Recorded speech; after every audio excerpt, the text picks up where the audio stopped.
பாருங்களேன், நான் சொல்றத பார்த்தா உங்களுக்கு புரியும். மக்கள்கிட்ட எவ்வளவு பெரிய ஒரு பாவம் செய்யறதுக்கு என்ன நிலைமை வந்துருச்சு அப்படின்னு சொன்னா, ஷிர்க்க தவிர மத்த எல்லா பாவத்தையும் எல்லாம் மன்னிச்சிருவான் அப்படின்றத நீங்க எல்லாருக்கிட்டையும் எல்லார் வாயில இருந்து இன்னைக்கு கேக்குறீங்களா இல்லையா? சரி, இன்னைக்கு கேக்குறீங்களா இல்லையா?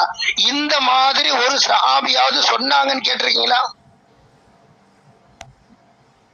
இல்ல. அப்படி யாராவது ஒரு சஹாபி இப்படி இப்படி சொன்னாங்க அந்த மக்களுக்கு மத்தியில அப்படின்ற விஷயம்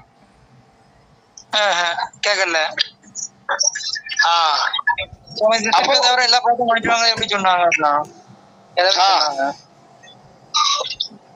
யார் சொன்னா? இப்ப உள்ளவங்களா? அதான் சகாபாக்கள் சொல்லாம எப்படி சொல்லிருப்பாங்க? சகாபாக்கள் எங்க சொன்னாங்கன்னு கேக்குறேன் நான். அப்படியா? சகாபாக்கள் சொல்லலையோ?